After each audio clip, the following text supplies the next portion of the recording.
Good morning, everyone. My name is Scott Morris. I am the Business Development Manager for GTS Distribution for Games. Today we have Matt Hyland, who is the Managing Partner of Devir Games. If you have not heard of Devir, you're going to learn quite a good things about them and about their games today. We have a couple of different things that we're going to go through. One is a new release called Gretchinz. Another is a upcoming release called Silk. Which I didn't mention before when we were talking about it, but at BGGCon this weekend, Silk was on several tables and it was on the hotness list as well. It was getting a lot of attention. There was a lot of people that made comments to me about the unique theme and the unique style of it. So it was really good to see that getting attention at BGGCon this past weekend. For anyone that is attending right now live, I want to remind you that we will capture the attendee list. We will get that over to the GTS sales reps. Any retailers who are here live will be eligible for a free demo copy of Gretchinz as well. And then between now, November 19th, and next Monday, the 26th, just after Thanksgiving, we're going to be offering 52% off MSRP pricing on both of these games. So that will give you a little bit extra incentive to possibly pre-order Silk coming up, or go ahead and bring Gretchinz into your store and get that on the shelf here for the upcoming Black Friday holiday this weekend, which I'm sure will be calm and cool and collected. And everything will be great for Black Friday. Nothing will go wild on Black Friday, so but it'll be pretty good. So with that, I am going to be very quiet, and I will let Matt take over his presentation. If anyone does have any questions, feel free to open up your chat window. If you haven't used Zoom before, you can just hover over your window, and at the bottom there's a little chat window. You can pull that up, and I will go ahead and make sure that I see any questions. Let Matt know about that, and we'll answer your questions along the way. But feel free to ask any kind of questions you've got. With that, Matt, the floor is yours.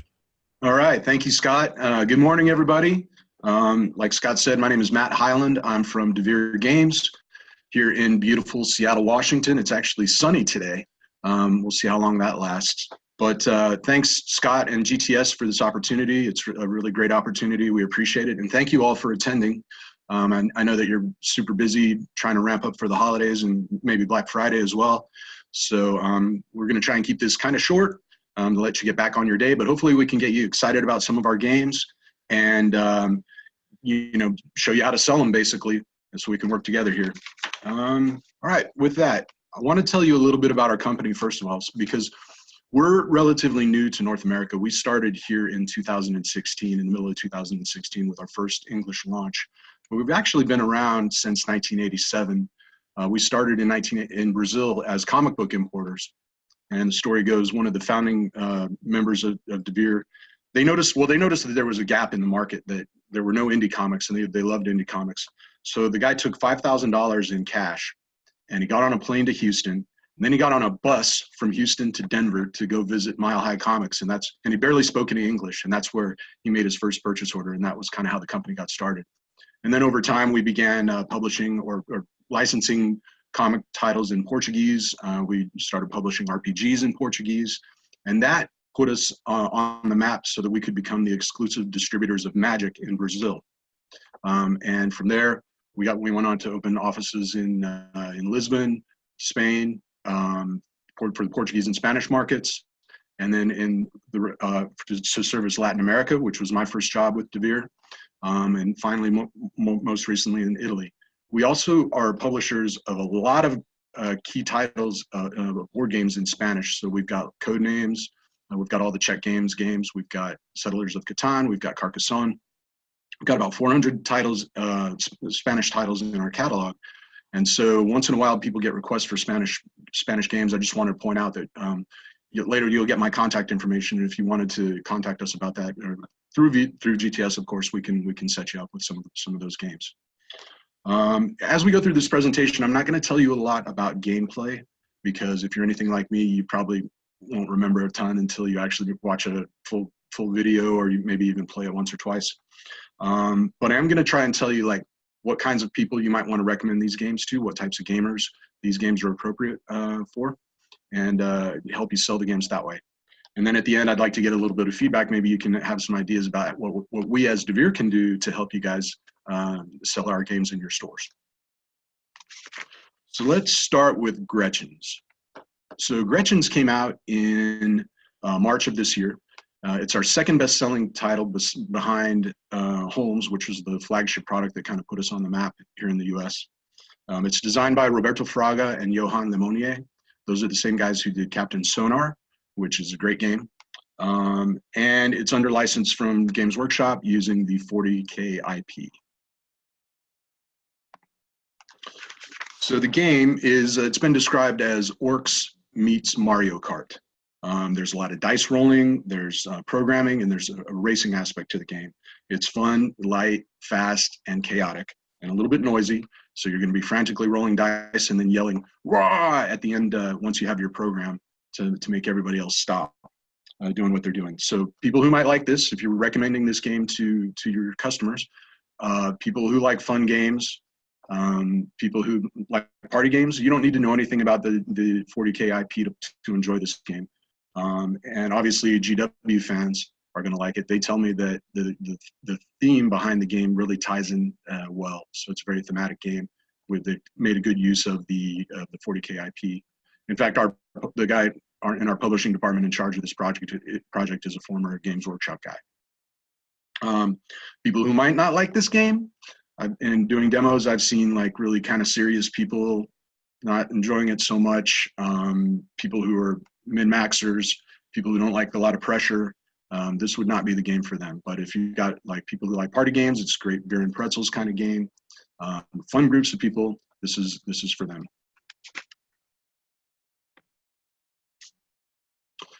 You can see a game in progress here. Basically what's going on is you're racing through a wasteland. It's got seven levels.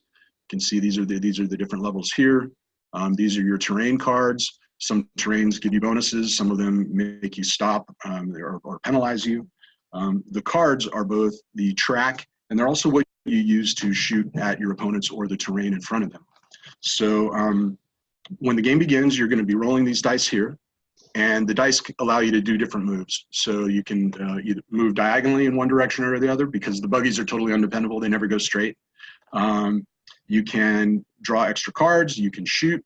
You can invoke one of your clan abilities, or you can get a clue as to what is in your actual hand. Because you see these cards here, these are the other sides of these terrain cards, and those are what's going to determine whether you're successful when you shoot.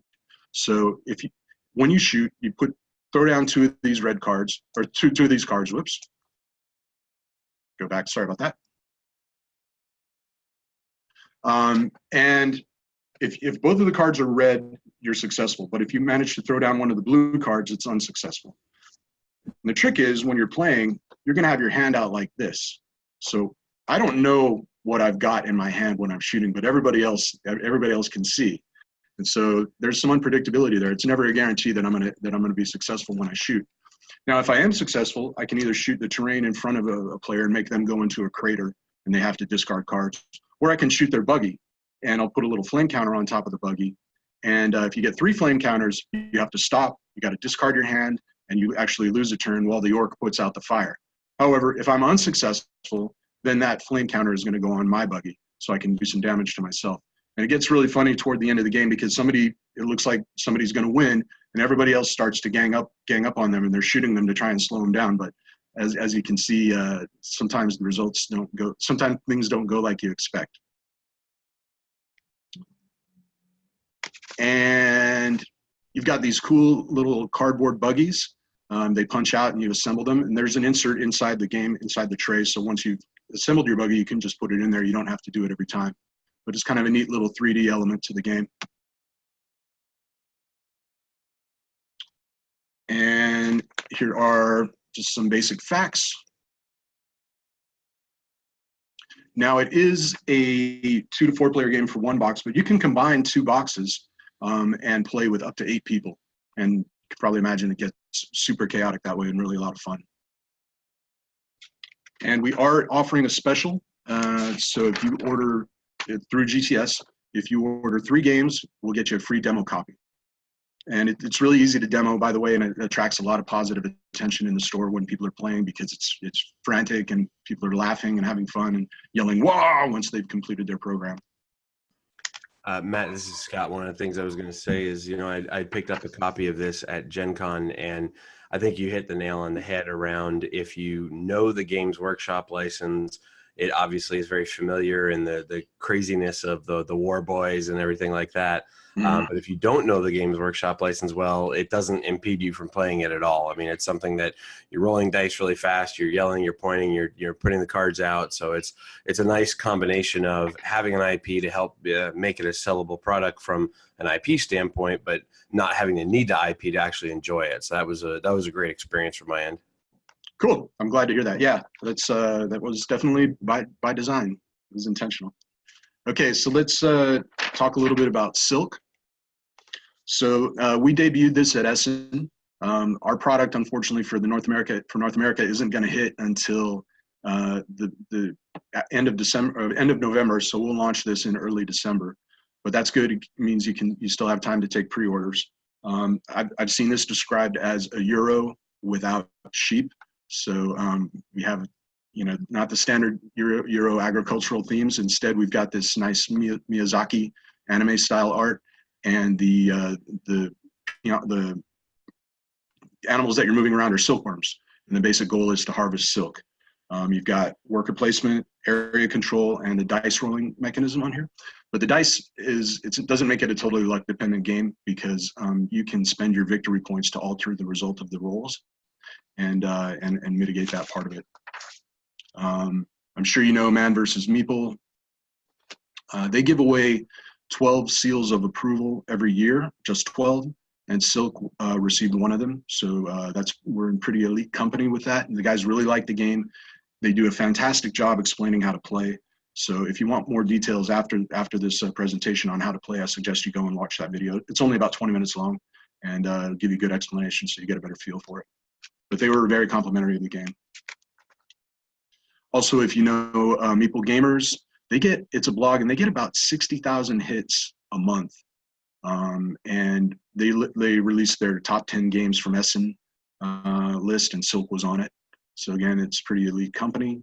The owner, Josh, was really complimentary of the game. He said there's a ton of player interaction, which he really likes. He also called it mean. I'm not sure I agree, but he says he likes mean games, and so this is why it made it on his list. So, okay, who should buy this game? People who like some abstract elements of games, people who like tactical games. It's kind of hard to use overarching strategies in this game, because the game changes really quickly, and it's a pretty tight game, so you have to be able to adapt while you're playing. If you're people who aren't afraid of player interaction or who like player interaction are going to like this game. And it's a shorter Euro style game, so it's going to take about 45 minutes to play. Who might not like this game?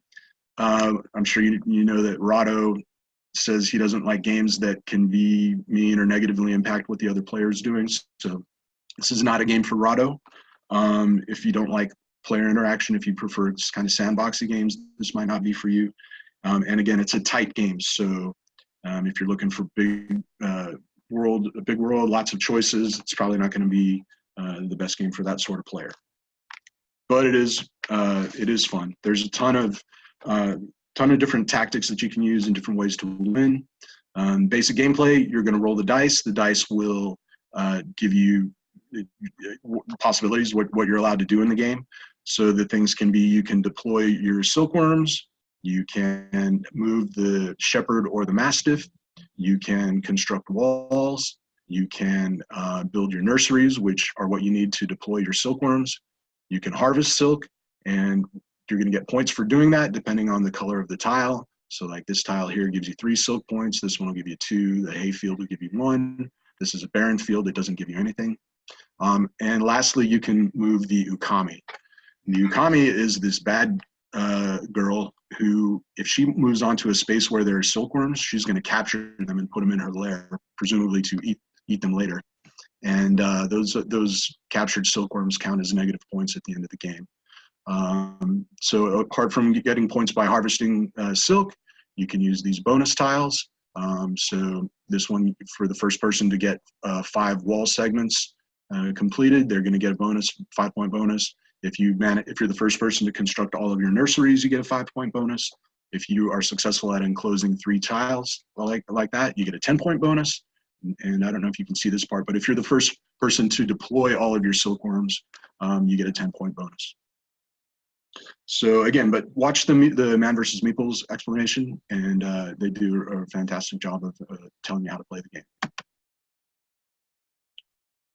Okay. Here are the important things you need to know. You know, one of the things about Silk that really surprised me, Matt, was the amount of depth in the strategy of the game for the price point for $34.99. When we first looked at it, you were showing me the game at Gen Con, and it was kind of in a prototype mode, but was able to easily understand, you know, kind of what was going on and what was happening with the game. You are right. There is a lot of player interaction, and it's one of the more interesting things that I like about it is that most traditional Euros are kind of solo play, you know, do your own thing on your own board in your own way, but not interact too much with the players. And while you're right, there are some players who may not like a Euro experience with the interaction. I actually find it really refreshing because it's a very different style. It's something that really hasn't been explored very much in terms of North America releases of having that European resource management and movement style, but having high player interaction. I always say the name wrong, but is it say the name again of the bad character that takes the things away again? Oh, the Ukami. The Kami. I always mess that up, but that meeple is gorgeous, and it looks so unique and different on the table that this is a game that I think would also be very, very good displayed out as a demo game in stores as well. That could easily catch people's eyes because it's such a different theme and such a different style as well. So yeah, that's a good point. I play at a meetup in a local cafe, and when I bring this out, you know, everybody comes around and they're like, "Ooh, what's this?" Just to look at the artwork. But and yeah, there are lots of different strategies, and I know people say this about games all the time, but there's a ton of replayability here. I've probably played like 5 or 6 times now, and every single time the game comes out differently, and so you're really going to find a lot of different play experiences. The more you play it, there's a ton to explore here. So we're doing an exclusive promo with GTS on this. Pre-orders are due November 30th. If you pre-order 6 or more copies, you get a free demo game, and you get an exclusive promo tile that you get 1 per game that you can incorporate into the game. It gives you a 5-point bonus for having 3 of your silkworms on 3 or more squares. So get your pre-orders in, so you can take advantage of that because it is a limited opportunity. We only have so many. Okay, and this is the last game I want to talk about. It's Papua.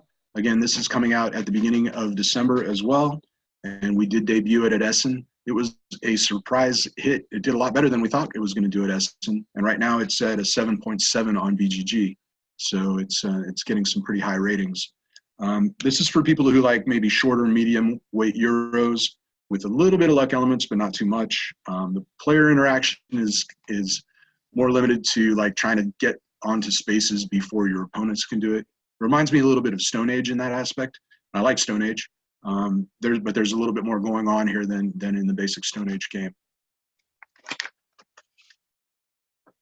So this never hurts when you're trying to sell games. Z did a review of Holmes, which was our flagship product, and it really helped us get on the map here in North America. He does a great job explaining the basics of Papua, and he was really complimentary of the game. So I would encourage you to check that out as well. It's definitely going to help sell games. So here in Papua, you've got worker placement elements, you've got dice drafting, kind of, set collecting, and some secret bidding.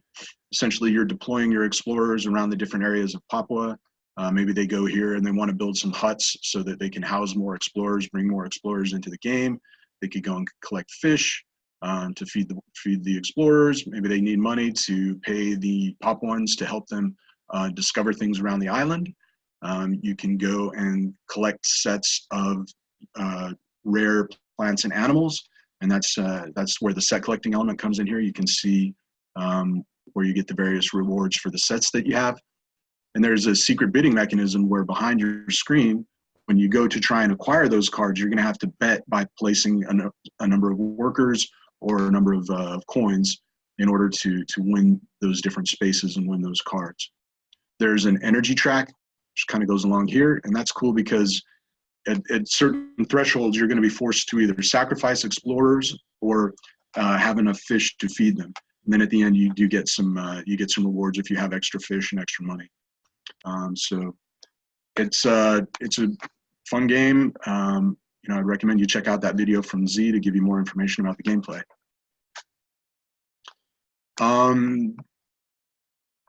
I don't know. I was not sure if I should bring this up or not, but I'm going to bring it up because it might come up in your stores. It's come up twice now.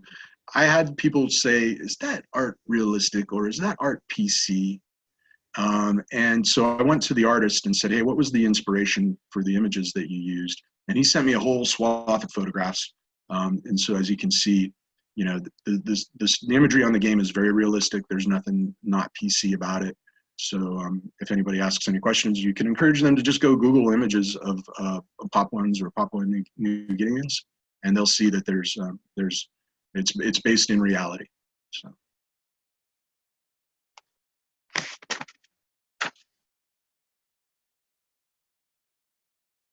And there you go. That's Papua. Again, pre-orders due November 30th and launching the first week in December. That's awesome, Matt. Thank you. Just as a reminder, if anyone does have any questions, you can feel free to open up the chat window. Excuse me. I'm still getting over a little bit of a cold from BGGCon, I think, so I'm trying to suffer through that a little bit. But if you do have any questions, you can feel free to add them into the chat window. If you are unable to pull up the chat window, you can just hover over the video window, and there should be a little chat bubble that pops up. That's tremendous. Matt, you've done your homework. I usually at this point ask if people want to get a hold of you, how can they reach you? And sitting right there on the screen is both your email and your phone number, which is phenomenal. So that's great. And yes, if anyone does have any questions about the games afterwards, definitely let us know. You can reach out to Matt here at the information provided on the screen. You can reach me at smorris@gtsdistribution.com. It looks like I have a question right here. Sean has said, I was helping a customer and missed the special offer for Silk. What was it? Okay, you want to hop back again real quick and explain the special offer for Silk? Yeah, so I can actually go backwards. Well, no, I'm not going to go all the way back. So basically, if you pre-order 6 or more copies through GTS, you get a free demo copy, and we're going to give you an exclusive promo tile that you can incorporate into the game. So, and you'll get one of those tiles per game that you purchase. And that tile, just as a reminder, Sean, is exclusive for GTS. So none of the other distributors have that one available right now. And if you need any information on the tile or anything like that, well, like we said, we'll have this recording put up on YouTube so we can go back to that screenshot and take a look at it. Or feel free to email me and I can send you information about it as well. Cool. While we're waiting, I did want to mention one other thing. We work with the Double Exposure Envoy group.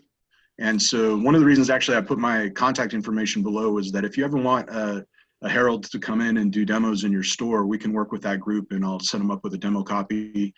Just get in touch with me and I'll help you get that set up. That'd be great. I've seen a lot more activity coming from Envoy. I actually just talked to Vincent while we were at BGGCon this week, and it's the activity is increasing greatly. It's been maybe the holidays, or it may just be that they're growing, but whatever combination it is, it's definitely good to see that. So that's good to hear. Cool. Excellent. It looks like there's no additional questions coming in on the chat window, which is totally okay.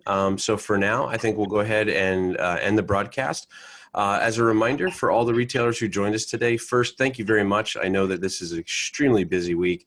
It's a short week, of course, with the Thanksgiving holiday in North America and all the things leading up to Black Friday. But really want to thank you for taking the time to join us. Devir is a great company. They're on the rise. They got some great games, as you can see right here.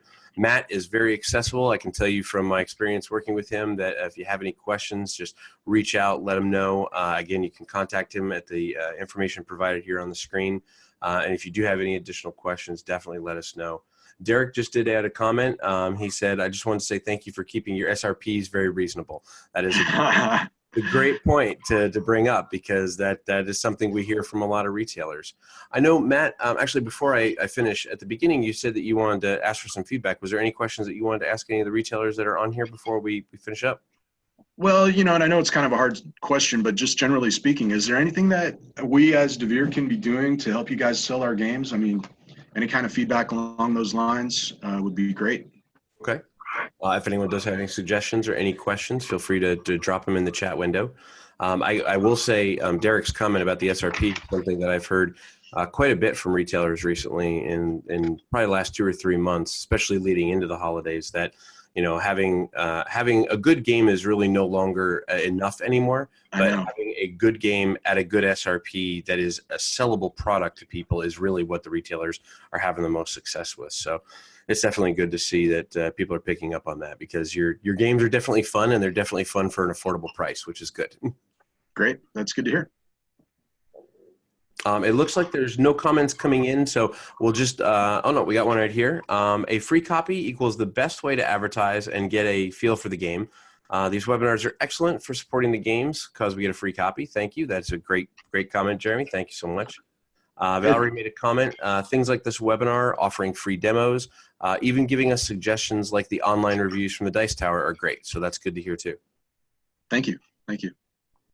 Yeah, the Man versus Meeple seal is pretty big, actually. So that's something I know Jeremy and David very well personally, and that's not something that they give out very lightly. That's something that they do quite a bit of heavy thinking on. So that's good to see that Silk got that. Yeah, we're fortunate. Cool, awesome. Well, thanks everybody. I really appreciate the opportunity, and thank you, Scott. It's great to be able to do this, and I hope we can do it again in the future. Anytime. Also, Jeremy just did add a comment. He said, I should point out Asmodee top seller program too. So that may be something from Devir's side, if there's a top seller type program to look into. Noted. Cool. Awesome. If you carry 2 copies of their games, you receive free copies per month, is what he said. So that's just good information to share. So. Okay, cool. Thank you. Excellent. Derek asked, Scott, would it be possible for GTS to post a clickable list of links that are mentioned in the webinars? Yes, that's a great question. I will make sure to actually have this presentation from Matt so we can get it out to everyone who attended, so that you have it through the presentation, and then we can also put together a list of links as well to share with everybody, so that way you can see the Dice Tower review, Papua, and the stuff from Silk as well, from Man vs. Meeple. So that's great. Yep, we'll get that out to you, Derek. Cool. All right. I think that looks like it's it. But Matt, great presentation. Thank you so much for sharing. Again, retailers, thank you so much for taking the time during the week. It was kind of a short week, we know, but that's good. And if anyone does have any additional questions, like we said, Matt's information is there on the screen. You can reach out to him. We will do our best to have this up on YouTube as a recording to go back to. And as we just talked about with Derek, we'll make sure to get the presentation out to all the attendees as well, so that you can take a look at it and use the links for personal viewing pleasure. So until we talk to you next time, we will have another webinar next Monday. Next Monday will be Renegade Game Studios. But for this week, enjoy the holiday week. I hope it goes as smooth as possible for all the retailers, and that it's as successful as it can be for everyone. Thanks so much, everybody. Thanks a lot. Bye-bye.